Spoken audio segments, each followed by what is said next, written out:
عمیر ٹھیک کہہ رہا ہے بیٹی۔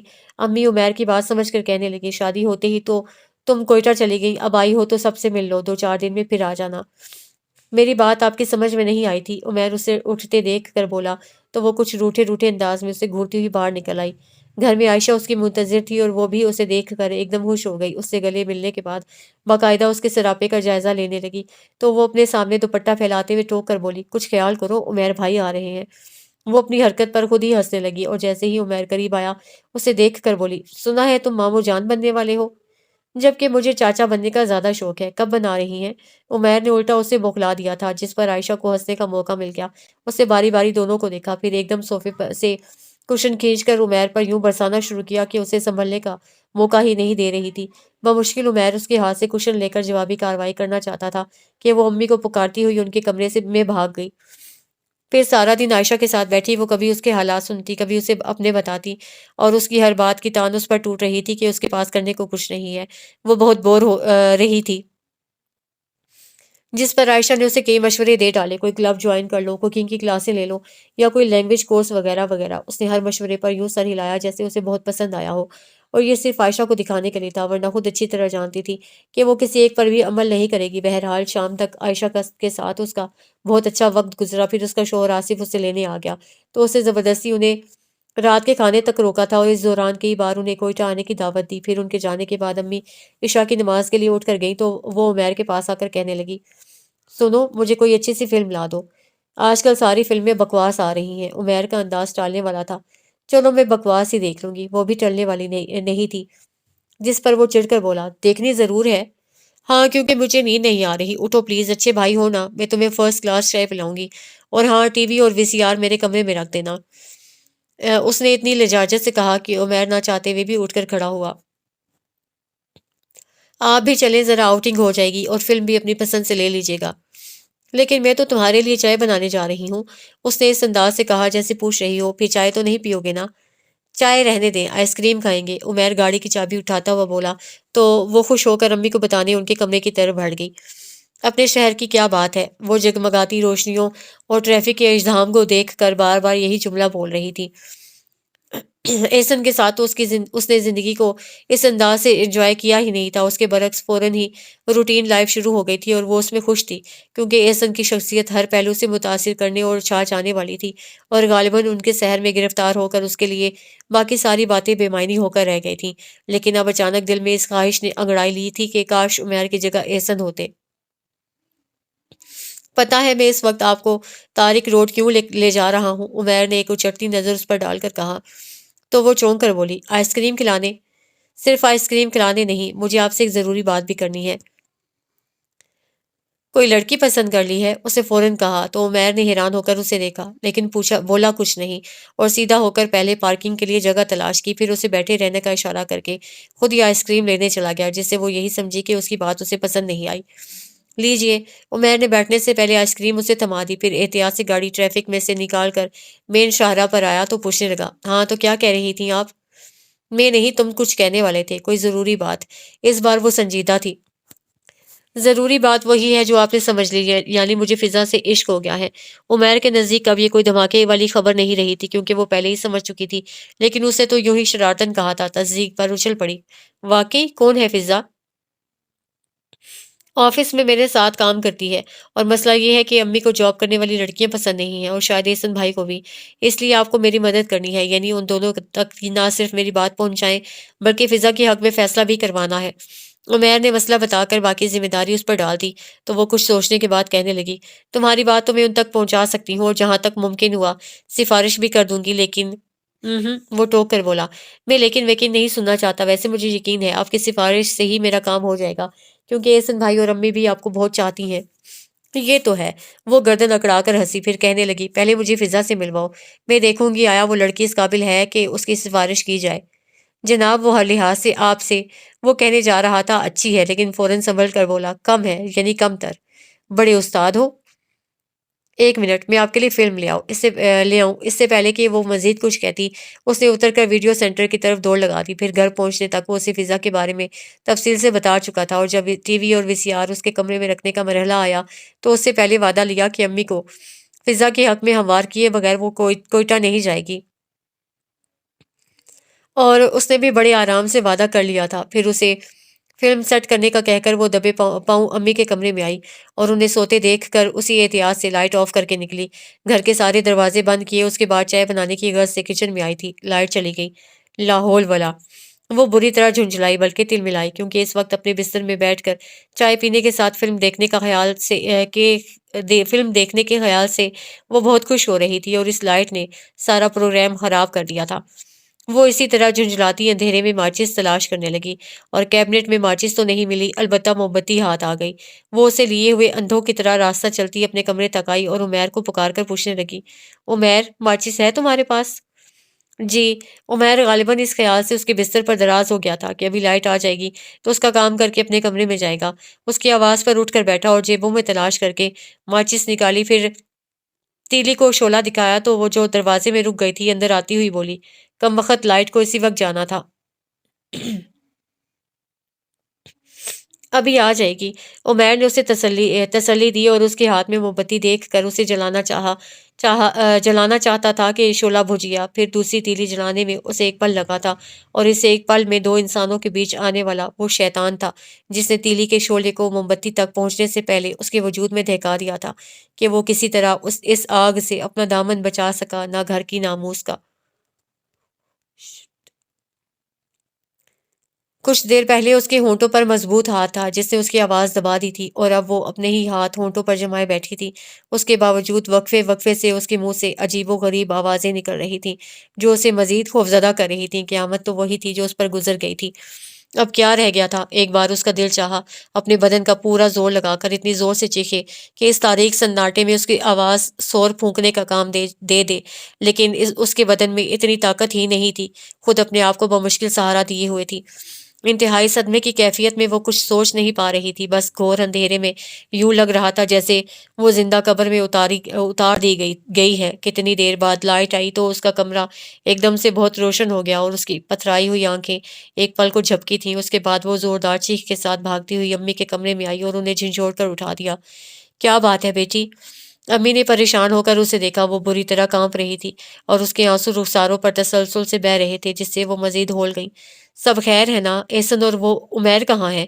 امی اٹھنے لگی تھیں کہ وہ ان کے سینے میں منہ چھپا کر پھوٹ پھوٹ کر رونے لگی۔ میں مر جاؤں گی، میں مر جاؤں گی۔ کچھ بتاؤ تو، میرے بچے سب کہاں ہیں؟ خیریت سے ہیں نا؟ امی کو اپنے بچوں کی فکر لاحق ہو گئی۔ وہ وہ سچ بتانے جا رہی تھی کہ کسی نادیدہ ہاتھ نے اس کے ہونٹ دبا دیے، اور وہ ایک ٹک امی کو دیکھے گئی۔ یہ عورت کتنی شفیق، کتنی مہربان ہے، اس کی ماں جیسی، لیکن اس کی ماں نہیں ہو سکتی۔ میں عمیر کو اٹھاتی ہوں۔ امی پھر اٹھنے لگی۔ نہیں، اس نے بے اختیار ان کے گھٹنوں پر ہاتھ رکھ دیے اور ٹیپ کی طرح شروع ہو گئی۔ مجھے ڈر لگ رہا ہے، شاید میں نے کوئی بھیانک خواب دیکھا تھا۔ آنکھ کھلی تو لائٹ بھی نہیں تھی، پورا اندھیرا تھا۔ میں اور ڈر گئی۔ آپ مجھے اپنے پاس سلا لیں، میں اکیلی نہیں سو سکتی۔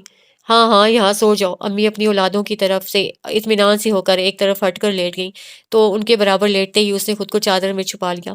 کچھ دیر بعد ہی امی کے خراٹوں کی آواز آنے لگی تھی اور اس کی پوری رات آنکھوں میں کٹ گئی۔ صبح کے قریب جا کر نیند مہربان ہوئی تھی۔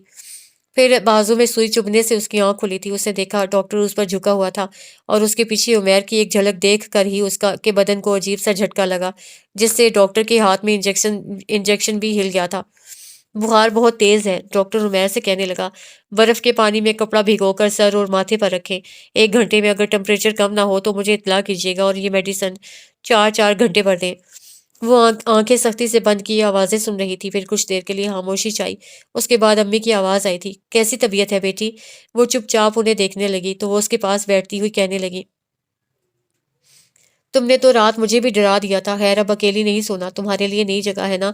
اگر 4 6 مہینے یہاں رہی ہوتی تب تو مانوس ہوتی۔ اور ہاں، صبح احسن کا فون آیا تھا، میں نے اسے بتایا تو وہ بھی ہنس رہا تھا، کہنے لگا وہ ڈرنے والی نہیں ہے، آپ کو تنگ کر رہی ہوگی۔ اس کے اندر درد کی لہر اٹھی تھی جس سے اس کی آنکھوں میں آنسو آ گئے، اور انہیں چھپانے کی خاطر اس نے پلکیں موند لی۔ تبھی عمیر نے کھانس کر غالباً اپنی آمد سے خبردار کیا تو اس نے اپنا چہرہ دوسری سمت موڑ لیا۔ امی یہ ان کی دوائیں ہیں، 2 ٹیبلٹ ابھی دینی ہیں، لیکن اس سے پہلے انہیں کھلا دیں۔ عمیر نے اس کو ساری دوائیں دکھا کر 2 ٹیبلٹ الگ سے تھما کر کہا تو امی اٹھتی ہوئی بولی، ہاں صبح سے ایسے ہی پڑی ہے، میں دودھ ڈبل روٹی لاتی ہوں۔ وہ امی کے جاتے ہی عمیر اس سے کہنے لگا، اگر آپ جاگ رہی ہیں تو پلیز میری بات سن لیں، دیکھیں میں بہت شرمندہ ہوں، میرا یقین کریں جو کچھ ہوا اس میں میرے ارادے کو قطعی دخل نہیں تھا۔ آپ باخدا میرے لیے بہت محترم ہیں، میں نے ہمیشہ آپ کی عزت کی ہے اور کرتا رہوں گا۔ آپ پلیز مجھے معاف کر دیں یا جو چاہیں سزا دیں، میں ہر سزا کے لیے تیار ہوں۔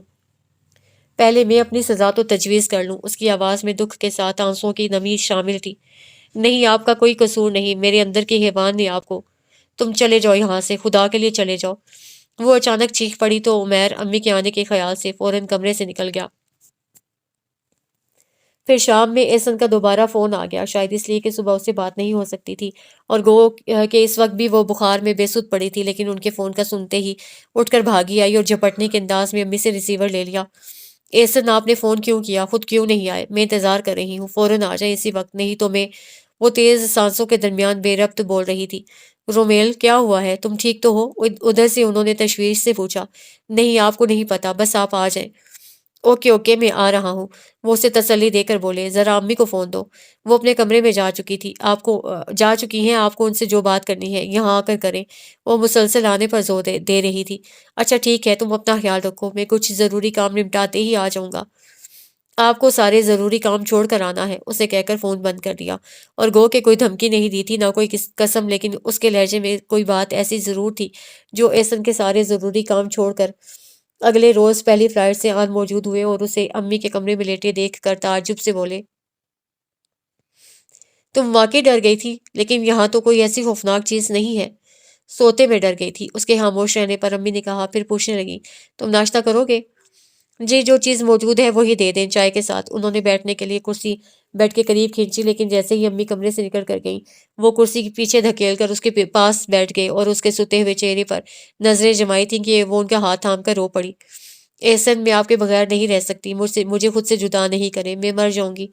ارے، وہ کچھ حیران سے ہو گئے، میں نے تمہیں زبردستی تو نہیں بھیجا تھا؟ بس آئندہ نہیں، میں آپ کے بغیر کبھی کہیں نہیں جاؤں گی۔ آپ وعدہ کریں مجھ سے، مجھے چھوڑیں گے نہیں؟ وہ بے سوچے سمجھے بول رہی تھی۔ بے وقوف، یہ خیال کیوں آیا تمہیں؟ ان چند دنوں کی دوری سے تمہیں ان چند دنوں کی دوری نے تمہیں بدحواس کر دیا، یا مجھ سے بدگمان؟ بدحواس؟ دروازے سے عمیر کی آواز آئی تھی۔ احسن اس کا ہاتھ دبا کر اٹھ کھڑے ہوئے تو وہ پیشانی گھٹنوں پر ٹکا کر اپنے آنسو صاف کرنے لگی۔ تم بھاوش کو لے تو آئے، لیکن ان کا خیال نہیں رکھا۔ احسن عمیر سے گلے ملنے کے بعد شکوہ کر رہے تھے۔ یہ صرف آپ کو بلانے کا بہانہ ہے بھائی، اور کچھ نہیں۔ عمیر کی نکیوں سے اسے دیکھتے ہوئے کہنے لگا، مجھ سے شرط لگائی تھی انہوں نے کہ ان کے بلانے پر آپ فوراً چلے آئیں گے۔ واقعی؟ احسن کو یقین نہیں آیا۔ پوچھ لیں ان سے، لیکن پہلے ناشتہ چاہیے، امی بلا رہی ہیں۔ عمیر نے بہت سنبھل کر اسے مزید سوال جواب سے بچا لیا اور احسن کے جاتے ہی آواز دبا کر اسے کہنے لگا، یہ کیا حماقت کر رہی ہیں آپ؟ بند کریں رونا دھونا، ورنہ آپ کے لیے بہت مشکل ہو جائے گی، اور خبردار، اس معاملے میں کسی پر بھروسہ کیا تو ساری زندگی سر پکڑ کر روئیں گی۔ یہ میرا آپ کو مخلصانہ مشورہ ہے، آگے آپ کی مرضی۔ ویسے میرا نہیں خیال کہ آپ اتنی نادان ہو سکتی ہیں، اتنا تو جانتی ہوں گی کہ مرد ساری خطائیں معاف کر سکتا ہے، ایک یہی نہیں۔ چھوڑیں بستر اور احسن بھائی کو یقین دلائیں کہ انہیں دیکھتے ہی آپ… عمیر بات یہیں چھوڑ کر کمرے سے نکل گیا تو وہ کچھ دیر یوں ہی گمسم بیٹھی رہی اور پھر بستر چھوڑ کر سیدھی اپنے کمرے میں چلی آئی۔ اس وقت بھی اسے ہلکا ٹمپریچر تھا، پھر بھی وہ وارڈروب سے کپڑے نکال کر واش روم میں بند ہو گئی۔ تمہیں بخار میں نہانے کی کیا ضرورت تھی؟ وہ جیسے ہی واش روم سے نکلی احسن نے ٹوکا۔ بخار نہیں تھا، وہ کہتی ہوئی ڈریسنگ ٹیبل پر جا بیٹھی اور کنگھا اٹھا کر بال سلجھانے لگی تو قدرے توقف سے احسن اسے آئینے میں دیکھ کر بولے، سنو، میں کل واپس چلا جاؤں گا۔ کیا مطلب ہے آپ کا؟ یعنی مجھے چھوڑ کر؟ وہ پوری ان کی طرف گھوم گئی۔ تم کیا چاہتی ہو؟ میں آپ کے ساتھ جاؤں گی، کل جائیں یا ابھی؟ وہ حتمی انداز میں کہہ کر پھر آئینے کی طرف گھوم گئی۔ اچھی بات ہے، میں بھی یہی چاہتا ہوں، اور اس وقت اگر تم بہتر محسوس کر رہی ہو تو چلو عائشہ کی طرف، اس کے بعد تمہاری امی کے گھر سے بھی ہو لیں گے۔ انہوں نے کہا تو وہ فوراً چلنے کو تیار ہو گئی، جیسے یہی چاہ رہی تھی کہ اس گھر سے نکل کر پھر کبھی پلٹ کر نہ دیکھے۔ اس کا دل ابھی تک سہما ہوا تھا اور بہت کوشش سے بھی احسن کے سامنے وہ اپنے ہونٹوں پر ذرا سی مسکراہٹ نہیں لا سکتی تھی، جسے ابھی تک تو احسن اس کی طبیعت کی خرابی پر ہی محمول کر رہے تھے۔ عائشہ کے گھر پہ بھی وہ چپ چپ سی تھی، اور اس کے بعد امی کے گھر میں بھی اس کی خاموشی نہیں ٹوٹی، حالانکہ 2 روز پہلے وہ بہت چہکتی ہوئی آئی تھی، جبھی امی اور بھابھی بار بار ٹوکتی رہیں کہ اسے اچانک کیا ہوا ہے۔ اس دن تو اچھی بھلی تھی۔ احسن تو ٹھیک ہے نا تمہارے ساتھ؟ بھابھی نے بھی آخر میں کچھ رازداری سے پوچھا تو وہ الٹا ان سے پوچھنے لگی، آپ کو کیا لگتا ہے؟ میں کچھ کہہ نہیں سکتی کیونکہ مرد اپنی بیوی کے ساتھ کچھ اور ہوتا ہے اور دوسروں کے سامنے کچھ اور پوز کرتا ہے۔ بھابھی نے دامن نہیں بچایا بلکہ حقیقت بتائی۔ کاش ایسن بھی ایسے ہی ہوتے، پوز کرنے والے، تو انہیں دھوکہ دینا کتنا آسان ہوتا۔ اس نے دکھ سے سوچا، پھر کہنے لگی، ایسن بہت اچھے ہیں بھابھی، میرا بہت خیال رکھتے ہیں۔ اب دیکھیں، کل مجھے بخار ہوا، آج یہ پہنچ گئے، امی پر خفا ہوئے اور عمیر پر بھی کہ مجھے لے کر آئے تھے تو میرا خیال کیوں نہیں رکھا۔ خیر چھوڑیں، یہ بتائیں کہ آپ کوئٹہ کب آ رہی ہیں؟ آخر میں اس نے موضوع بدل دیا۔ ابھی تو منا چھوٹا ہے، جب چلنے والا ہوگا تب آئیں گے۔ ویسے تم تو ابھی یہی ہو نا؟ نہیں، میں کل ایسن کے ساتھ جا رہی ہوں، اس نے بتایا تو بھابھی واحد خاتون تھی جنہوں نے کہا، اچھا ہے تمہیں اپنے شوہر کے ساتھ رہنا چاہیے، ورنہ ان سے پہلے سب نے ٹوکا تھا کہ اتنی جلدی کیوں جا رہی ہو، اور بھابھی کی بات پر وہ کتنی دیر تک انہیں دیکھتی رہی تھی۔ پھر دوپہر کے کھانے تک امی نے زبردستی انہیں روکا اور اچھا خاصا اہتمام بھی کر ڈالا۔ چھٹی کا دن تھا، بھائی جان اور چھوٹے بھائی بھی گھر پر تھے، اس لیے ایسن بور نہیں ہوئے، ورنہ صرف خواتین میں وہ کھانے تک رک ہی نہیں سکتے تھے، اور کھانے کے بعد بھی وہ بھائی جان کے ساتھ بڑے اطمینان سے بیٹھتے تھے۔ جانے کس موضوع پر بات ہو رہی تھی وہ سن رہی ہوتی تب تو پتہ چلتا اس کا دھیان کہیں اور تھا۔ پھر کچھ اکتا کر برآمدے میں نکل آئی۔ امی وہیں نماز کے لیے کھڑی ہو رہی تھی، اسے دیکھ کر کہنے لگی، کھانے میں دیر ہو گئی، ادھر نماز کا وقت نکلا جا رہا ہے، تم بیٹھو، میں بس ابھی فارغ ہو جاتی ہوں۔ اس نے بس سر ہلانے پر اکتفا کیا، پھر بھابھی کو دیکھنے لگی جو وضو کے بعد آستین نیچے کرتی اپنے کمرے کی طرف جا رہی تھی۔ وہ بہت تھکے تھکے انداز میں وہیں بیٹھ گئی۔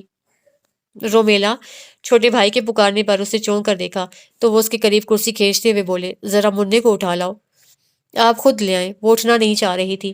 میں بھابھی کے کمرے میں نہیں جا سکتا، تمہیں پتہ تو ہے وہ میرے ساتھ کیا سلوک کرتی ہیں، اول درجے کی دوغلی خاتون ہے، چھوٹے بھائی تنفر سے کہہ رہے تھے، اور اسے اچانک جانے کیا ہوا، ان کے پاس سے اٹھ کر بھاگتی ہوئی بھابھی کے کمرے میں آئی اور اپنے پیچھے دروازہ بند کر کے ہانپنے لگی تھی۔ کتابیں اچھا برا کچھ نہیں سکھاتی، انسان اپنے تجربات سے سیکھتا ہے۔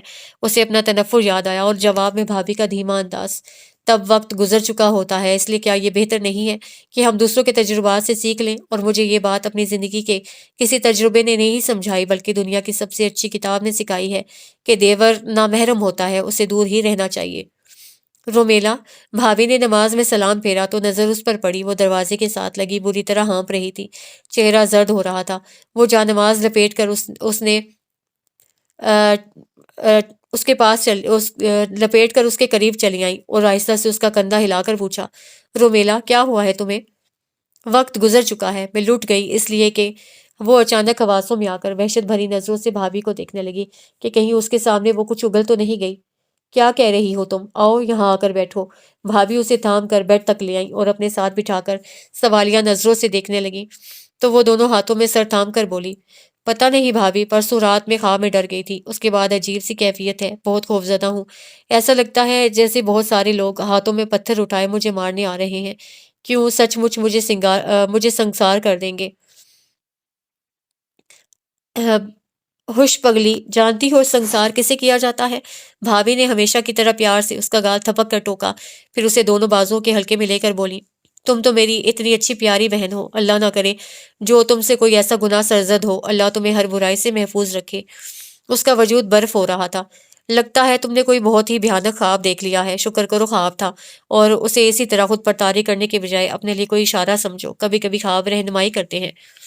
ہاں، اسے دھیرے سے اپنا سر بھابھی کے کندھے پر ٹکا دیا۔ اس وقت وہ پناہوں کی آغوش میں بڑی شانتی تھی، اس کا دل چاہا کہ گہری نیند سو جائے، لیکن اسی وقت امی نے پکار لیا۔ وہ بھابھی کے ساتھ کمرے سے نکل آئی تو احسن جانے کے لیے تیار کھڑے تھے۔ چلنا نہیں ہے انہوں نے کہا تو اسے ذرا سا سر ہلایا، پھر باری باری سب سے مل کر ان کے ساتھ چل پڑی۔ گھر آتے ہی اسے اپنی تیاری شروع کر دی، حالانکہ امی احسن کے ساتھ الجھ رہی تھی کہ وہ اسے کیوں ساتھ لے جا رہے ہیں۔ اس کے باوجود وہ پیکنگ میں لگی رہی کیونکہ اسے ہر حال میں جانا تھا اور وہ بہت سوچ سوچ کر اپنی چیزیں سوٹ کیس میں رکھ رہی تھی، جیسے دوبارہ یہاں کبھی نہیں آئے گی۔ جانے کی تیاری ہو رہی ہے، عمیر نے اچانک کمرے میں آ کر کہا تو وہ جو اپنے دھیان میں تھی اچھل پڑی، پھر فوراً پیشانی پر بے شمار شکنے ڈال کر ناگواری سے بولی، تم اس طرح منہ اٹھائے کیوں چلے آتے ہو؟ تمہیں اتنی تمیز نہیں ہے کہ کسی کے کمرے میں داخل ہونے سے پہلے دستک دے لیا کرو؟ ارے آپ تو ناراض ہونے لگی، شاید میں نے آپ کو ڈرا دیا۔ وہ یہی سمجھا کہ اس کے اچانک آنے پر وہ خفا ہو رہی ہے، جب ہی نادم ہوئے بغیر کہنے لگا، خیر میں یہ کہنے آیا تھا کہ میرا کام کیے بغیر آپ کیسے جا رہی ہیں؟ کیا آپ کو اپنا وعدہ یاد نہیں؟ نہیں، وہ اسی ناگواری سے کہہ کر اپنے سوٹ کیس پر جھک گئی۔ دیکھیں آپ فاؤل کھیل رہی ہیں، آپ کو میرا کام کرنا پڑے گا ورنہ۔ عمیر نے فوراً اپنے ہونٹ بھینچ لیے، جیسے انجانے میں اس کے منہ سے ورنہ نکل گیا ہو یا روانی میں، عام حالات میں یہ دھمکی آمیز لفظ کوئی معنی نہیں رکھتا، لیکن اس وقت وہ اپنی جگہ سن سی ہو گئی تھی۔ سوری، آپ کچھ غلط نہیں سمجھیے گا، لیکن پلیز میرا کام، میں فضا کے بغیر نہیں رہ سکتا۔ وہ اپنی بات کہہ کر کمرے سے نکل گیا۔ اس کے بعد بھی کتنی دیر وہ بے حس و حرکت کھڑی رہ گئی تھی۔ کوئٹہ آ کر وہی روز و شب شروع ہو گئے تھے، لیکن اس کی زندگی میں شاید خوشی، سکون، طمانینت سب وہیں تک تھا جب وہ یہاں سے نہیں گئی تھی۔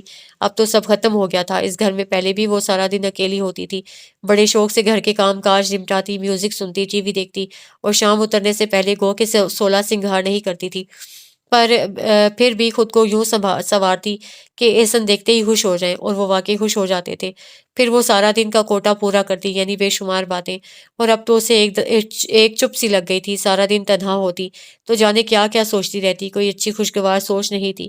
اس کے برعکس خوفزدہ کر دینے والی سوچیں تھیں جو اسے ذہنی طور پر مفلوج کر رہی تھیں، اور اس کی ظاہری صحت بھی متاثر ہو رہی تھی، جس کی اسے بالکل پرواہ نہیں تھی، کیونکہ اندر احساس گناہ بہت شدید تھا۔ بہت کوشش کے باوجود بھی وہ خود کو کمزور، مظلوم، بے بس عورت کہہ کر اس احساس سے چھٹکارا حاصل نہیں کر پا رہی تھی۔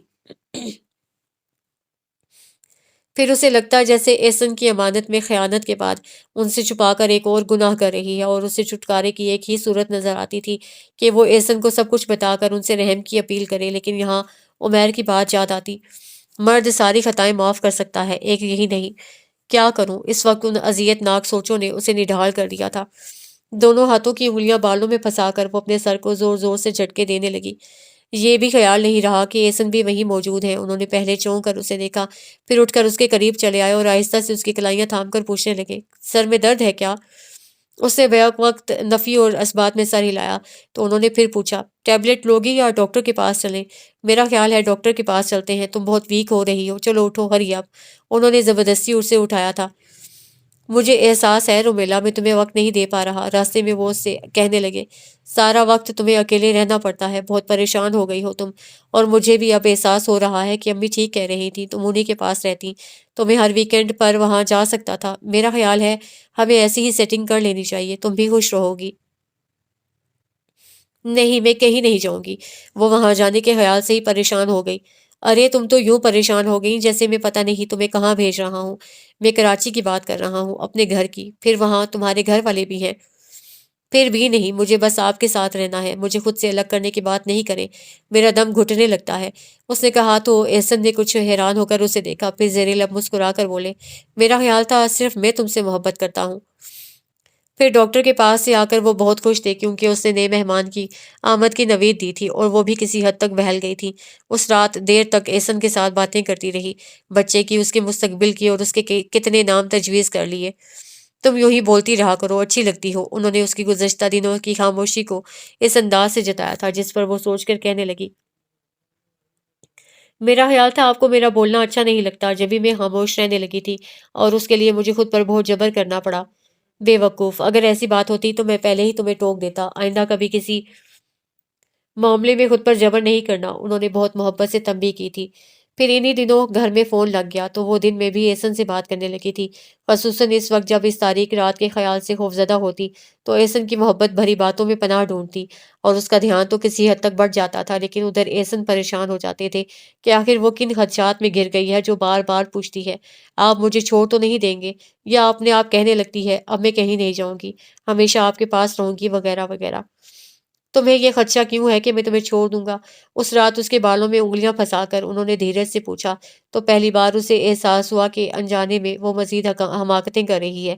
تب بہت سنبھل کر بولی تھی، کیا کروں، اکیلی ہوتی ہوں تو عجیب عجیب وہم آتے ہیں، میں پریشان ہو جاتی ہوں، اور شاید آپ کو بھی پریشان کرنے لگی ہوں، سوری، آئندہ آپ کو آفس میں ڈسٹرب نہیں کروں گی۔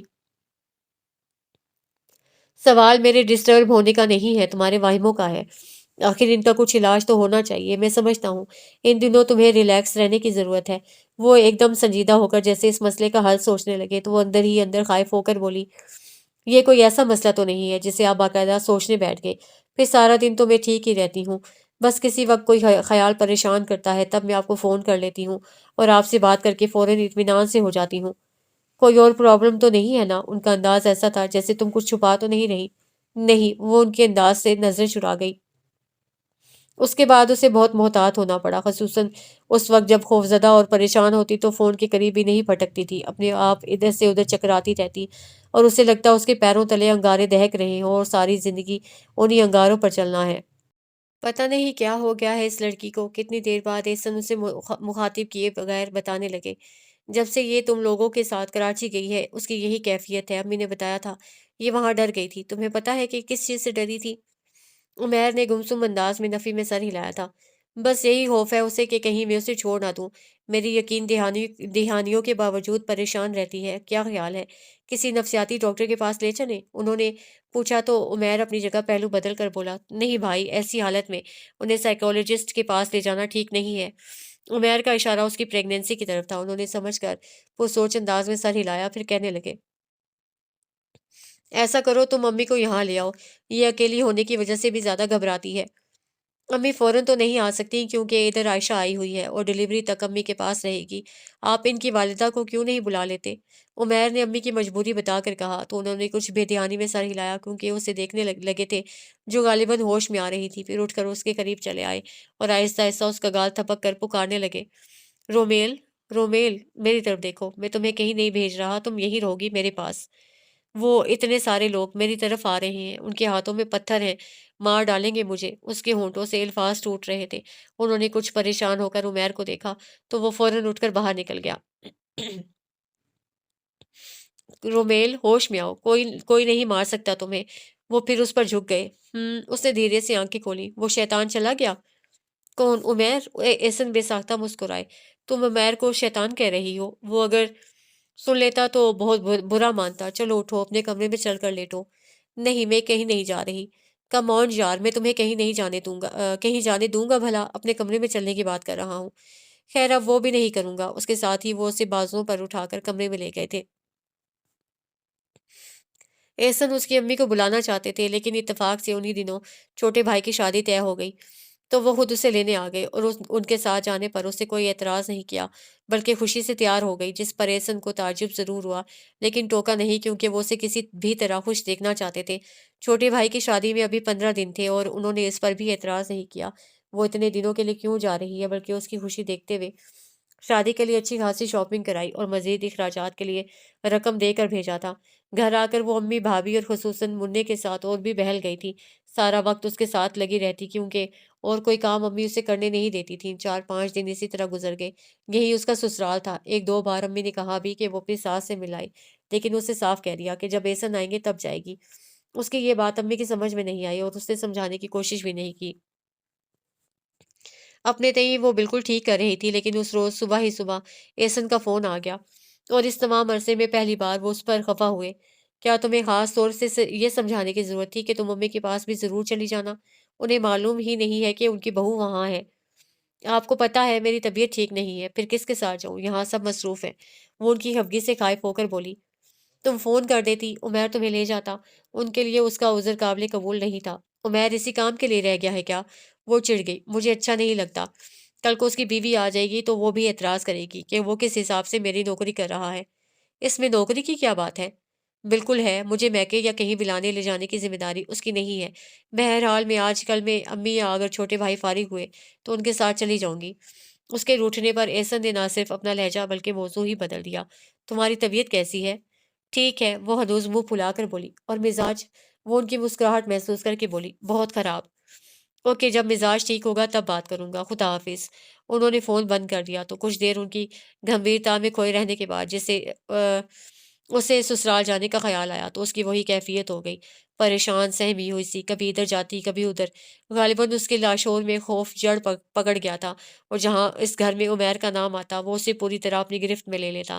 دوپہر میں اپنا دھیان بٹانے کے لیے وہ منع کو لیے بھابھی کے کمرے میں آئی تو اسے سوتے دیکھ کر مایوسی سے واپس پلٹنے لگی تھی کہ بھابھی نے پکار لیا۔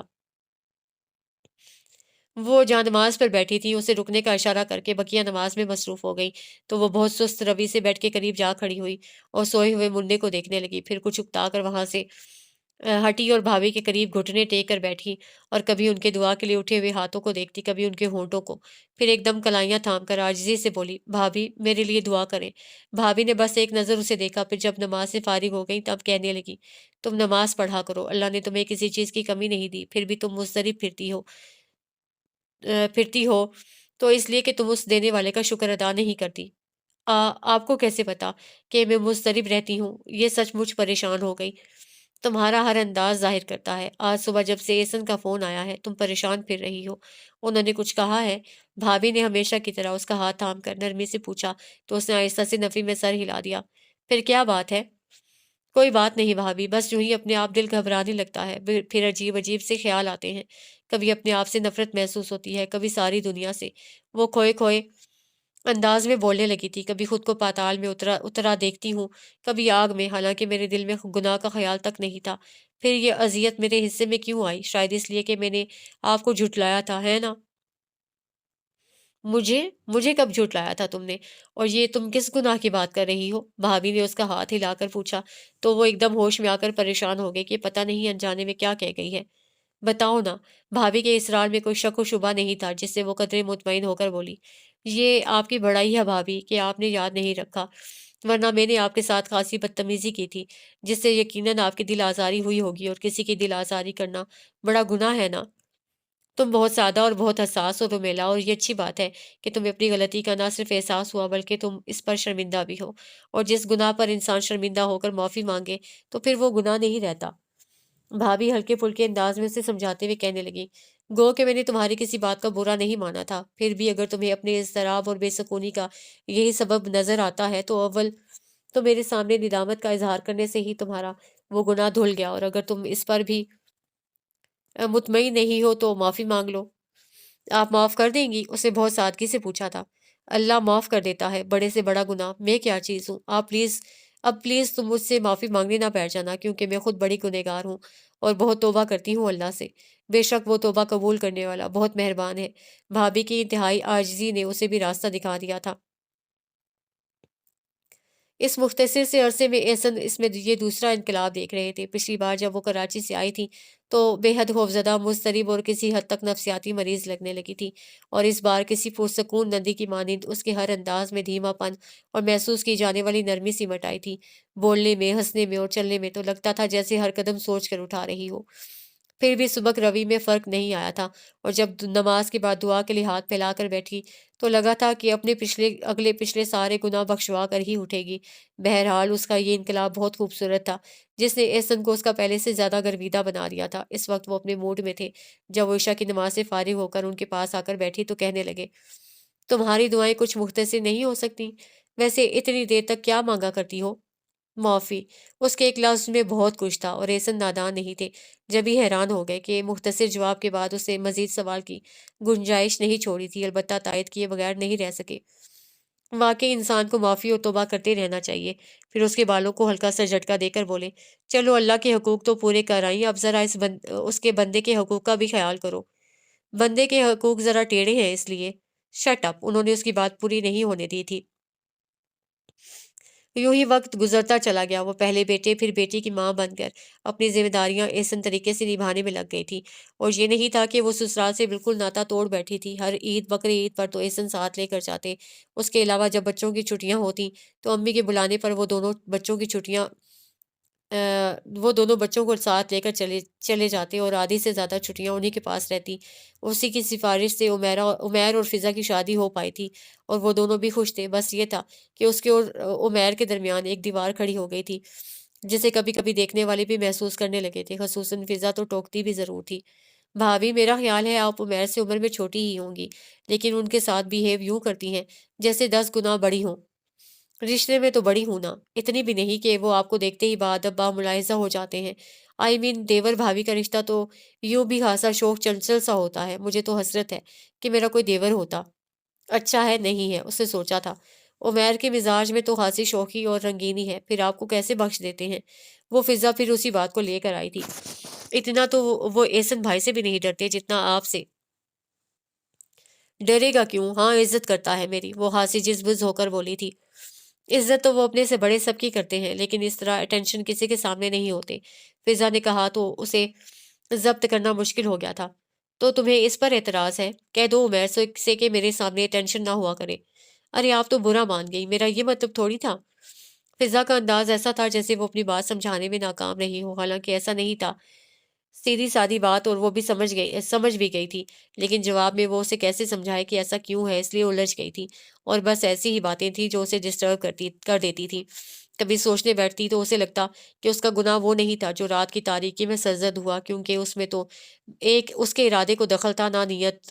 دوسرے اس شیطان کے آہنی شکنجے میں وہ بے بس و مجبور تھی۔ اس سے بڑا گناہ وہ تھا جو اسے بھابھی کی باتیں سمجھنے کے بجائے مفروضے کہہ کر سننے سے ہی انکار کر دیا تھا، پھر ان سے ضد بھی باندھ لی، اور ساری خرابی وہیں سے شروع ہوئی تھی۔ روزانہ ان کے سامنے عمیر کے ساتھ نکل جانا، بے شک اس کے دل میں برائی نہ سہی، لیکن یہ کیا کم برائی تھی کہ ایک نامحرم پر آنکھیں بند کر کے اعتبار کر لینا۔ وہ یقیناً اس بڑے گناہ کی طرف جانے والی پہلی سیڑھی تھی جس پر اس نے بھابھی کی ضد میں قدم رکھا تھا، اور اب اس کے اندر ملال ہی ملال تھا کہ کاش اس نے بھابھی کی باتیں سنی اور سمجھی ہوتی، پھر ان پر عمل پیرا ہو کر بے شک دوہلی کہلاتی، لیکن یوں گنہگار نہ ہوتی۔ جیسا کہ بھابھی نے کہا تھا، تب وقت گزر چکا ہوتا ہے، اور جو دوسروں کے تجربات سے نہیں سیکھتے انہیں پھر اپنا تجربہ صرف سکھاتا ہی نہیں، رلاتا بھی ہے، جیسے وہ روتی تھی۔ ان دنوں وہ کراچی آئی ہوئی تھی، بچوں کی سردیوں کی چھٹیاں تھیں اور اتفاق سے عید بھی انہی دنوں میں آ رہی تھی، اس لیے چھٹیاں ہوتے ہی احسن نے امی کے بلاوے پر اسے بچوں کے ساتھ بھیج دیا تھا، اور خود انہیں ہمیشہ کی طرح عید سے ایک دن پہلے آنا تھا۔ بہرحال بچے دادی کے پاس آ کر حسب سابق بہت خوش تھے، اس کی بیٹی مریم اور عمیر کی بیٹی فرح میں بس 2-4 دن کا فرق تھا، جبکہ عثمان ان دونوں سے بڑا تھا اور غالباً پہلا اور اکلوتا پوتا ہونے کے ناطے دادی کا بے حد لاڈلا بھی تھا، اور انہی کے لاڈ کے باعث یہاں آ کر کچھ زیادہ شرارتیں کرنے لگتا تھا۔ وہ ٹوکتی تو امی اکتا کر اسے ٹوک دیتی کہ بچہ ہے، کھیلنے دو، جس سے وہ جزبز ہو کر رہ جاتی۔ اس وقت اسے بچوں کی عید کی شاپنگ کے سلسلے میں بازار جانا تھا، اس معاملے میں اب وہ کسی کی محتاج نہیں رہی تھی، البتہ اسے عمیر سے گاڑی لینی تھی۔ دونوں بچوں کو پہلے تیار کر کے اسے عثمان سے کہا کہ وہ چاچو سے گاڑی کی چابی لے آئے، اس کے ساتھ مریم بھی چاچو چاچو پکارتی بھاگ گئی، تو وہ جلدی سے اپنے کپڑے اٹھا کر واش روم میں چلی گئی۔ کچھ دیر بعد تیار ہو کر نکلی تو پہلے امی کے کمرے میں جا کر انہیں اپنے جانے کا بتایا، پھر اس خیال سے کہ عثمان چابی لے کر گاڑی کے پاس پہنچ چکا ہوگا باہر آئی تو برآمدے کی سیڑھیوں پر فضا اور عمیر بیٹھے نظر آئے، وہ ان کی پشت پر تھی، اس لیے بڑے آرام سے انہیں نظر انداز کر کے لان میں مریم اور فروخ کے پیچھے بھاگتے عثمان کو پکارنا چاہتی تھی کہ اس سے پہلے فضا نے اسے پکار لیا، پھر اپنے ساتھ بیٹھی عمیر سے کہنے لگی، عمیر تم نے غور کیا، احسن بھائی کا بیٹا ان سے زیادہ تم سے مشابہت رکھتا ہے۔ اف، وہ اپنی جگہ سن ہو گئی، یہ فضا کیا کہہ رہی ہے؟ دیکھو یہ ہنستا بالکل تمہاری طرح ہے، اس کے ہونٹوں کی تراش، اس کی ناک، بس صرف آنکھیں احسن بھائی جیسی ہیں، باقی سب انداز بھی تمہارے جیسے ہیں، مجھے تو یہ احسن بھائی سے زیادہ تمہارا۔ Shut up! عمیر بڑی زور سے چیخ کر اٹھ کھڑا ہوا، اور جس تیزی سے پلٹا اسے دیکھ کر اسی تیزی سے دوبارہ اپنی جگہ ڈھہ گیا، تو وہ فوراً سنبھل کر آگے آتی ہوئی بولی، فضا سوچ سمجھ کر بولا کرو۔ اس کے ٹھہرے ہوئے لہجے میں سخت تنبیہ تھی۔ کوئی غلط بات کہی میں نے؟ کیا عثمان عمیر سے مشابہت نہیں رکھتا؟ اور اس میں کوئی انہونی بات بھی نہیں ہے، چچا بھتیجا ہیں، ایک ہی خون۔ فضا نے یوں کندھے اچکا کر کہا جیسے ان دونوں کا رویہ اس کی سمجھ میں نہ آ رہا ہو۔ عمیر گاڑی کی چابی دو۔ وہ فضا کی بات نظر انداز کر گئی اور چابی لیتے ہی بچوں کو اشارہ کرتی برآمدے کے اسٹیپ اتر آئی، کیونکہ مزید ایک پل نہیں ٹھہر سکتی تھی۔ اس کا ذہن بری طرح منتشر ہو گیا تھا اور اندر ایسا شور تھا کہ باہر کی کوئی آواز سنائی ہی نہیں دے رہی تھی۔ بچے شہر کی رونقیں دیکھ کر خوش ہو رہے تھے اور اس سے جانے کیا کیا سوال کر رہے تھے، وہ بس ہوں ہاں میں سر ہلاتی رہی۔ شاپنگ بھی ڈھنگ سے نہیں کر سکی، پتہ نہیں اور کتنے عذابوں سے گزرنا تھا اسے، اس سے تو اچھا تھا کہ پہلے مقام پر سنگسار ہو جاتی۔ رات میں وہ سوئے ہوئے عثمان کو ایک ٹک دیکھے جا رہی تھی جب فضا پکارتی ہوئی اندر آ کر بولی، بھابھی وہ گاڑی کی چابی دے دیں، صبح عمیر کو آفس جانا ہے۔ اسے یوں ہی گمسم انداز میں ٹیبل کی طرف اشارہ کر دیا تو فضا چابی اٹھا کر جاتے جاتے خیال آنے پر پلٹ کر اس کے پاس بیٹھتی ہوئی بولی، اپنی شاپنگ تو دکھائیں۔ کوئی خاص شاپنگ نہیں کی کیونکہ بچے تنگ کرنے لگے تھے، 1-2 دن میں انہیں چھوڑ کر جاؤں گی، اس سے قدرے رک کر کہا، ساتھ ہی شاپر اٹھا کر فضا کو تھما بھی دیا، جس پر جھانکنے اور ہاتھ مارنے کے بعد فضا کہنے لگی، سنا ہے کوئٹہ میں اچھا کپڑا ملتا ہے، آپ وہاں سے کیوں نہیں لیتی؟ بچوں کی ویرائٹی یہاں زیادہ ہے۔ اچھا میں سوچ رہی تھی آپ کے پاس کوئٹہ آؤں گی تو بہت ساری شاپنگ کروں گی، آپ عمیر سے کہیں نہ مجھے لے کر آئیں آپ کے پاس، میں جب کہتی ہوں ٹال جاتے ہیں، شاید آپ کی بات مان لیں۔ فضا کو کوئٹہ جانے کا اشتیاق تھا۔ عمیر نہیں لے کر آتا تو تم امی کے ساتھ آ جاؤ یا ہمارے ساتھ چلنا، وہ اس کے اشتیاق کو دیکھ کر بولی تھی۔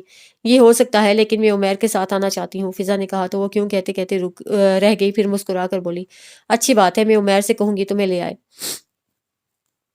مجھے یقین ہے وہ آپ کی بات نہیں ٹالیں گے، کاش آپ یہاں رہتی ہوتی تو آپ کے ذریعے میں عمیر سے اپنی ہر بات منوا سکتی تھی۔ فضا ہنستی ہوئی اٹھ کر چلی گئی اور وہ اس کے لہجے پر غور کرتی رہ گئی، جانے وہ سادگی میں کہہ گئی تھی یا جتا گئی تھی۔ پھر اگلے روز وہ بچوں کو لے کر امی کے یہاں چلی گئی، اور جب عید سے ایک روز پہلے احسن آئے تب ان کے ساتھ واپس آئی تھی۔ اس بار امی ان کے پیچھے پڑ گئیں کہ اب انہیں کراچی آ جانا چاہیے یا پھر بال بچوں کو یہاں سیٹ کر دیں۔ عید کی شام عائشہ آئی تو وہ بھی یہی کہہ رہی تھی، اسے لگا جیسے سب پہلے سے طے کر کے بیٹھے ہوں کہ مل کر احسن کو گھیر لیں گے، اور اس سے پہلے کہ وہ سب کے سامنے ہتھیار ڈالتے وہ بول پڑی بہت مشکل ہے ہمارا یہاں آنا، کیونکہ میرے بچوں کو یہاں کی آب و ہوا راس نہیں آتی۔ کچھ عرصہ پرابلم ہوگی بھابھی، پھر سیٹ ہو جائیں گے، عائشہ نے کہا تو اسے صاف منع کر دیا۔ نہیں، میرا خیال ہے ہم وہی ٹھیک ہیں، اور کوئی اتنی دور بھی نہیں ہے جو یہاں آنے کے لیے سال بھر پلاننگ کرنی پڑے، جب امی بلاتی ہیں آ جاتے ہیں۔ وہ وہی کہہ رہی تھی جو احسن چاہتے تھے، اور وہ یہی سمجھے کہ وہ ان کی طرف سے بول رہی ہے، اس لیے خود اطمینان سے بیٹھے رہے تھے۔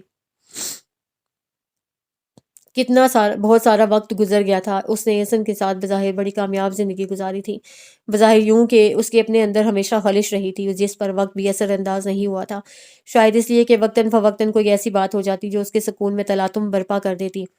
جیسے شادی کے 12 سال بعد احسن نے اپنے تئیں اسے خوشخبری سنائی تھی کہ انہیں پروموٹ کر کے ہیڈ آفس بھیجا جا رہا ہے، لہٰذا اب وہ مستقل کراچی میں رہیں گے، تو اس نے ایک ہنگامہ کھڑا کر دیا تھا۔ حالانکہ اس وقت وہ کراچی جانے سے خوفزدہ نہیں ہوئی تھی، لیکن مستقل وہاں رہنے کے خیال نے اسے پریشان کر دیا تھا۔ بڑی مشکل سے وہ احسن کو یہ سمجھا پائی تھی کہ کراچی کے ہنگاموں سے اسے گھبراہٹ ہوتی ہے، پھر فضا کی آلودگی اسے بیمار کر دیتی ہے، وہ زیادہ دن وہاں نہیں رہ سکتی۔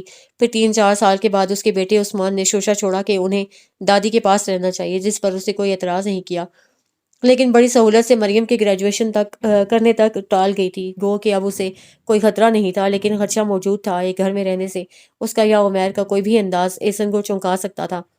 جیسے فضا ٹوکتی تھی، اور عائشہ نے تو 2-3 بار حیران ہو کر پوچھا تھا آپ کی عمیر بھائی کے ساتھ لڑائی ہوئی ہے کیا؟ نہیں، اسے بظاہر سرسری انداز میں کہا تھا۔ تو پھر کیا بات ہے جو وہ آپ کو دیکھتے ہی کترا کر نکل جاتے ہیں، اور آپ کو بھی میں نے ان سے بات کرتے ہوئے نہیں دیکھا۔ عائشہ کو مطمئن کرنے میں اسے کتنی مشکل ہوئی تھی یہ وہی جانتی تھی، اور احسن کے سامنے تو یوں باتیں بنا کر وہ انہیں مطمئن کر ہی نہیں سکتی تھی۔ ان سے کچھ بعید نہیں تھا کہ وہ اسے اور عمیر کو سامنے بٹھا کر دونوں کا مسئلہ پوچھنے بیٹھ جاتے۔ بہرحال اپنے طور پر اسے سوچ لیا تھا کہ جب عثمان کی شادی کا وقت آئے گا تب الگ گھر کی ضرورت کا احساس دلا کر وہ کراچی سیٹل ہونے پر آمادگی ظاہر کرے گی، اور اس میں کوئی بہت زیادہ وقت بھی نہیں تھا۔ عثمان انجینئرنگ کے آخری سال میں تھا، اور احسن ابھی سے جاب کے لیے ہاتھ پاؤں مار رہے تھے۔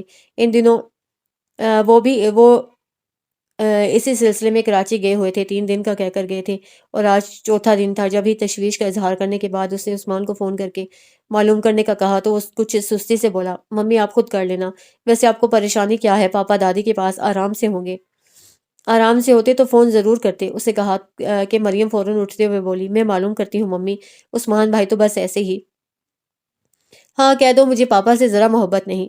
ذرا سی تو ہے، مریم ہنستی ہوئی بھاگ گئی تو اسے پہلے عثمان کو جلدی سونے کی تاکید کی، پھر مریم کے پیچھے آئی اور رک کر اسے فون پر احسن سے باتیں کرتے ہوئے سننے لگی۔ جب وہ فون بند کر کے اس کی طرف پلٹی تب اس سے پوچھا کب آ رہے ہیں؟ کل شام میں، کہہ رہے تھے ان کا کام تو ہو گیا تھا لیکن دادی نے روک لیا، اور ابھی وہ خود فون کرنے والے تھے۔ مریم بتا کر یوں دیکھنے لگی جیسے اور کوئی کام۔ اچھا اب تمہارا اسٹڈی کا پروگرام تو نہیں ہے؟ اس نے گھڑی دیکھ کر پوچھا۔ نہیں، سوں گی آپ کے ساتھ، مریم نے کہا تو وہ اسے لائٹ آف کرنے کا کہہ کر اپنی جگہ پر جا لیٹی۔ کوئی کہانی سنائے ممی؟ مریم لائٹ آف کر کے اس کے پاس لیٹتی ہوئی بولی تو اس کی بچکانہ فرمائش پر وہ بے ساختہ مسکرائی۔ اب تم بچی نہیں ہو، چلو سو جاؤ، صبح جلدی اٹھنا ہے، کالج جاؤ گی نا؟ جی۔ مریم نے بہت سعادت مندی سے اس کے کندھے پر پیشانی ٹکا کر آنکھیں بند کر لی تو اسے تھپکتے تھپکتے وہ خود ہی سو گئی تھی۔ صبح دونوں بچوں کے جانے کے بعد اسے حسب معمول پہلے ماسی سے گھر کی صفائی کروائی، پھر اسے سودا وغیرہ لانے بازار بھیج کر اپنے لیے چائے بنانے کی غرض سے کچن کا رخ کیا تھا کہ فون کی بیل بجنے لگی۔ اس نے آ کر ریسیور اٹھا لیا۔ ہیلو، جی میں عمیر۔ ادھر سے عمیر نے اسی قدر کہا تھا کہ اسے روکھے انداز میں پوچھا کیا بات ہے؟ وہ بچے کہاں ہیں، عثمان اور مریم؟ عمیر کے محتاط انداز پر وہ ٹھٹک کر بولی کالج گئے ہیں۔ کیوں؟ مجھے ان سے نہیں، آپ سے بات کرنی ہے، احسن بھائی ابھی یہاں سے روانہ ہوئے ہیں، میں نے سوچا آپ اکیلی ہوں گی تو۔ عمیر جھجک رہا تھا۔ یا شاید اسے اپنی بات کہنے میں بہت دقت ہو رہی تھی۔ وہ کچھ ناگواری سے اس کے مزید بولنے کا انتظار کرنے لگی۔ ایسا ہے کہ رات امی نے ہم بھائیوں کے سامنے اپنی ایک خواہش کا اظہار کر کے مجھے پریشان کر دیا ہے۔ عمیر قدرے توقف سے گویا ہوا تھا۔ آپ سنیں گی تو آپ بھی پریشان ہوں گی، لیکن پریشان ہونے سے تو مسئلہ حل نہیں ہوگا۔ تو اصل بات بتاؤ، اسے تمہید سے اکتا کر ٹوکا تو ادھر وہ جلدی سے بولا، امی عثمان اور فرح کی شادی کی بات کر رہی تھی۔ پھر وہ تنک کر بولی، اس میں پریشانی کی کیا بات ہے؟ تمہیں اگر اعتراض ہے تو صاف منع کر دو۔ میرے پاس منع کرنے کا کوئی جواز نہیں ہے، اس لیے کہ میری ایک نہیں 3 بیٹیاں ہیں اور تینوں میں سے کسی ایک کی شادی بھی عثمان کے ساتھ نہیں ہو سکتی۔ وجہ میں بتاؤں بھابھی بیگم، یا اس کے ہاتھ سے ریسیور چھوٹ گیا تھا اور وہ خود بھی گرنے کو تھی۔ بمشکل صوفے کی بیگ تھام کر خود کو سہارا دے کر بٹھایا اور خوفزدہ نظروں سے ادھر ادھر جھولتے ریسیور کو گھورنے لگی۔ اس کا دماغ معاف تھا اور اندر دور تک سناٹا۔ عمیر مرد تھا، سارا بوجھ اس کے کندھوں پر ڈال کر خود یقیناً آرام سے ہو گیا ہوگا کہ اب باقی جنگ اسے لڑنی ہے، اور وہ کہاں تک لڑے گی؟ فرح کے لیے منع کرے گی تو امی سحر کا نام لے دیں گی۔ اس کے بعد کرن تھی، اور وہ اس گھر کی ساری لڑکیوں کو ریجیکٹ کرنے کا کیا جواز پیش کرے گی؟ میرے خدا! اس نے دکھتے ہوئے سر کو دونوں ہاتھوں میں تھام لیا۔ اس عمر میں کسی رسوائی سے پہلے مجھے موت دے دے۔ بی بی یہ سودا، ماسی کی آواز پر اس نے سر اٹھائے بغیر اسے کچن میں جانے کا اشارہ کر دیا۔ اس کے بعد سارا دن وہ جلے پیر کی بلی کی طرح ادھر سے ادھر چکراتی رہی تھی۔ عثمان کالج سے لوٹا تو کھانا کھاتے ہی کہیں نکل گیا تھا اور مریم حسب معمول سو گئی تھی۔ ایسن کا اسے پتا تھا کہ وہ سیدھے آفس گئے ہوں گے اور شام میں ہی گھر آئیں گے۔ ان کے آنے تک وہ چاہتی تھی اس ٹینشن سے نکل جائے، لیکن ہر کوشش میں ناکامی نے اسے مزید توڑ دیا تھا۔ جب مریم سو کر اٹھی، وہ بخار میں جل رہی تھی۔ آپ یقیناً سردی میں باہر نکلی ہوں گی بغیر کپڑے کے۔ مریم نے چائے کا کپ اسے تھماتے ہوئے کہا تو وہ کھوئے کھوئے انداز میں بولی، نہیں، میں تو سارا دن انگاروں پر چلتی رہی ہوں، دیکھو میرے پیروں میں کیسے آبلے پڑے ہیں۔ ممی، آپ بخار میں پتہ نہیں کیا کیا بولتی ہیں، دیکھیں پاپا آ رہے ہیں، آپ جلدی سے چائے پی لیں، پھر وہ آپ کو ڈاکٹر کے پاس لے جائیں گے۔ مریم احسن کی گاڑی کی آواز سن کر جلدی جلدی بولتی ہوئی اٹھ کھڑی ہوئی، اور جیسے ہی احسن اندر آئے سلام کرنے کے ساتھ کہنے لگی، تیار ہو جائیں پاپا، ممی کو بخار ہے، اور آپ کو پتہ ہے ایسی حالت میں وہ کیسی باتیں کرتی ہیں۔ کیا ہوا ہے انہیں؟ احسن بریف کیس مریم کو تھما کر اس کے پاس چلے آئے۔ رات فون پر تو مریم نے تمہاری طبیعت کا نہیں بتایا تھا، کب سے ہے بخار؟ ڈاکٹر کو دکھایا؟ نہیں، صبح تک میں ٹھیک تھی۔ وہ ان سے نظریں نہیں ملا پائی تو کپ رکھنے کے بہانے ادھر ادھر دیکھنے لگی۔ لاؤ مجھے دو۔ انہوں نے کپ لے کر ٹرے میں رکھا، پھر پوچھنے لگے، ڈاکٹر کے پاس چلو گی یا اسے یہیں بلا لوں؟ اس کی ضرورت نہیں ہے، میں ٹیبلٹ لے چکی ہوں، معمولی بخار ہے، اس سے اتر جائے گا۔ اس کے ساتھ ہی مریم کو پکار کر ان کے لیے چائے لانے کا کہا تو وہ ٹائی کی نوٹ ڈھیلی کرتے وارڈروب کھول کر پوچھنے لگی، عثمان کہاں ہے؟ کسی دوست کے ہاں گیا ہے، آتا ہوگا۔ وہ دزدیدہ نظروں سے انہیں دیکھنے لگی تھی۔ وہ اپنے کپڑے لے کر واش روم میں چلے گئے۔ کچھ دیر بعد ادھر وہ نکلے، ادھر مریم ان کے لیے چائے لے کر آ گئی تو اسے کہنے لگے، بیٹا اپنی ممی کے لیے سوپ بنا دو، ہاں، اور ہاں، میرے بریف کیس میں ایک پیکٹ ہے، آپ کے لیے فرح نے دیا ہے، نکال لو۔ اور پاپا، سب لوگ کیسے ہیں وہاں؟ مریم نے رک کر پوچھا۔ سب ٹھیک ہیں، البتہ آپ کے چاچو کی طبیعت کچھ ٹھیک نہیں تھی۔ احسن مریم کو جواب دے کر اس کی طرف متوجہ ہو گئے تھے، جبھی مریم نے مزید کوئی سوال نہیں کیا اور کمرے سے نکل گئی۔ میرا خیال ہے تم ڈاکٹر کو دکھا دو، کہیں رات میں پریشانی نہ ہو۔ اس نے کچھ کہنے کے بجائے کمبل اپنے اوپر یوں کھینچا جیسے اس کا کہیں جانے کا موڈ نہ ہو، اور احسن سمجھ گئی اس وقت وہ کچھ نہیں سنے گی، اگر زیادہ کچھ کہا تو وہ ناراض ہو جائے گی، اس لیے موضوع بدل کر ادھر ادھر کی باتیں کرنے لگے، اور جو بات وہ سننا چاہتی تھی وہ انہوں نے رات کے کھانے کے بعد جب اب بچے اپنے اپنے کمروں میں چلے گئے تب کی تھی۔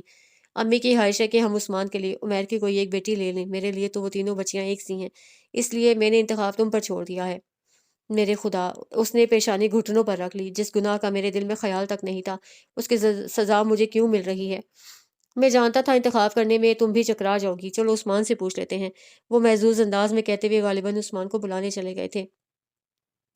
الہی، 24 برسوں میں میں ہر پل معافی اور توبہ کے دروازوں پر دستک دیتی رہی ہوں۔ بھابھی نے تو کہا تھا اس کے بعد گناہ دھل جاتے ہیں، جیسے سرزد ہی نہ ہوئے ہوں، بشرطے یہ کہ انسان اسی پر قائم رہے، اور میں قائم بھی رہی۔ پھر میرے لیے رسوائی کا سامان کیوں ہو رہا ہے؟ اس کی پلکوں سے قطرہ قطرہ آنسو گرنے لگے تھے، جنہیں انگلیوں پر سمیٹ کر اس نے سر اونچا کیا تھا کہ احسن عثمان کے ساتھ اندر آتے ہوئے بولے، لو بھائی، آ گیا تمہارا بیٹا، اس سے پوچھو۔ اس کی نظریں دونوں میں سے کسی ایک پر نہیں ٹھہر رہی تھیں، جبکہ دل پکار پکار کر کہہ رہا تھا کہ یہ اسی شخص کا بیٹا ہے جس کے پہلو میں کھڑا ہے۔ کیا پرابلم ہے پاپا؟ عثمان نے اس کی نظروں سے الجھ کر پوچھا تو اس کے پرابلم کہنے پر احسن ذرا سا ہنسے، پھر اسے اس کی دادی کی خواہش بتا کر تینوں لڑکیوں میں سے انتخاب کرنے کو کہا تو وہ کندھے اچکا کر بولا، نو پاپا، آئی ایم سوری، مجھے ان لڑکیوں میں سے کسی کا انتخاب نہیں کرنا، کیونکہ میں پہلے ہی اپنا لائف پارٹنر منتخب کر چکا ہوں۔ واٹ؟ احسن بے یقینی سے بیٹے کو دیکھ رہے تھے اور وہ یقین کی منزلیں طے کر رہی تھی کہ اس کی معافی توبہ بارگاہ یزنا میں قبول ہو کر اس رات کی سیاہی پر پردہ ڈال گئی ہے۔ بہت ہلکی پھلکی ہو کر اس نے بیگ پر سر رکھ کر پلکیں موند لیں اور دل ہی دل میں ان باتوں کو دہرانے لگی جن کی اسے ساری نادان لڑکیوں کو تعلیم دینی تھی۔ دیور بالکل بھائیوں کی طرح ہوتا ہے، بھائی لگتا ہے لیکن وہ بھائی نہیں ہوتا، شیطان ہوتا ہے، اور اگر کسی نادان لڑکی نے اسے جھٹلانے کی کوشش کی تو اسی کی طرح سنگساری کے عذاب سہتی رہے گی تا وقت یہ کہ اوپر سے معافی کا اعلان ہو جائے۔ رومیل احسن کے پکارنے پر اس نے پلکوں کے در کھول کر انہیں دیکھا تو وہ اسی بے یقینی کی کیفیت میں بولے، سنا تم نے یہ عثمان کیا کہہ گیا ہے؟ آپ ہی کا بیٹا ہے، وہ یقین سے کہہ کر مسکرائی تھی۔ بہت اچھی کہانی تھی، بہت اچھی، مجھے بہت پسند آئی اور امید ہے کہ آپ کو بھی پسند آئی ہوگی کیونکہ اس میں بہت اچھا میسج تھا۔ جب اللہ اور اس کے رسول نے کہہ دیا ہے اور اس کی کتاب میں ہے تو پھر ہم کیسے جھٹلا سکتے ہیں اس کے حکم کو۔